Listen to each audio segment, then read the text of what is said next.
আপনারা দেখেন এখন হলো যে নির্বাচনকালীন যে সহিংসতাগুলি হচ্ছে, এটা হচ্ছে কিন্তু অনেক সময় নিজেদের দলের ভিতরে নিজেদের ভিতরে সমস্যা হচ্ছে, প্লাস পার্টির ভিতরে সমস্যা হচ্ছে।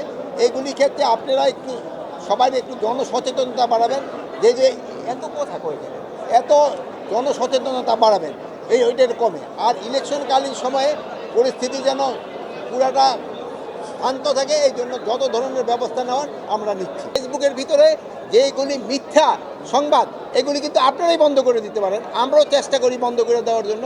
আর প্লাস আপনারাও সবাই অনুরোধ করবেন মিথ্যা সংবাদ যেন না দেয়, সত্য সংবাদ যেন পরিবেশন করে। আমরা তো যে আপনাদের মুক্ত, সবাই যেন তার মত প্রকাশ করতে পারে। আপনারা মত প্রকাশ করুন, সত্যি মত প্রকাশ করুন। চট্টগ্রাম ডিভিশনটা একটা এলাকা যেখানে সমুদ্র আছে, পাহাড়ও আছে, সমতল ভূমি আছে। এই জন্য কিন্তু আমরা এখানে সব ধরনের ফোর্সেরই ব্যবস্থা করা হয়েছে। এখানে নেভির সংখ্যাও বাড়াই দেওয়া হয়েছে যেহেতু সমুদ্র আছে, কোস্টগার্ডের সংখ্যাও বাড়াই দেওয়া হয়েছে যেহেতু সমুদ্র আছে, প্লেনে রয়ে গেছে, সেনাবাহিনীর সংখ্যা অনেক বাড়ানো হয়েছে, পাহাড়ি এলাকায় সেনাবাহিনীর সংখ্যা বাড়ানো হয়েছে। এয়ারফোর্সের এখানে কিন্তু আমরা স্ট্যান্ড বাই হেলিকপ্টারও রাখতেছি, যেহেতু তাদের এই জিনিসপত্রগুলি পৌঁছে দেওয়ার জন্য প্রতিটা কেন্দ্রে দুর্গম এলাকাগুলিতে এইটার ব্যবস্থা রাখা যায়। যেই জায়গায় পরিস্থিতি ওইভাবে ব্যবস্থা করা হচ্ছে। লেভেল প্লেইং ফিল্ড এটা আমাকে কিন্তু অনেক আগের শব্দ, মানে কতগুলি শব্দ কিন্তু সব সময় ইউজ হয়।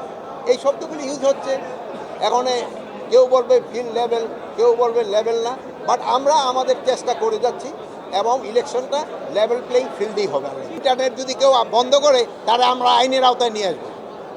যেটা আপনাকে মুখ একেবারে খোলা, সত্যি কথা প্রকাশ করার জন্য তো আপনারা, যদি আমরা এগুলি বন্ধ করে দিই, আপনাকে বলে যে সাংবাদিকতা, এগুলি তো যেন অনুরোধ থাকবে যেন কেউ গুজব না ছড়ায়, মিথ্যা কথা যেন না ছড়ায়। তারা আমরা তো সবাই তো বাংলাদেশি, আমরা তো বাংলাদেশের জন্য, আমরা দেশের জন্য, তা আমরা সবাই সত্যি কথা বলবো এবং সত্যিটা প্রকাশ করব এবং সবাই সত্যিটা জানবো, এটি আমরা চাই। আপনি এখানে যেরকম নিরাপদ, ভোট কেন্দ্রটা ঠিক এরকমই নিরাপদ থাকবে। ভোট কেন্দ্রে কোনো ধরনের কোনো সমস্যা, এই আমার বোন যেখানে আপনি প্রশ্ন করছেন, আপনি ভোট কেন্দ্র যেরকম নিরাপদ, ঠিক একই ধরনের নিরাপদ থাকবে, কোনো ধরনের অসুবিধা হবে। তো দেশের পুরো আইন শৃঙ্খলা 18 কোটি লোকের আইন শৃঙ্খলা রক্ষা করা কিন্তু একটা ডিফিকাল্ট কাজ।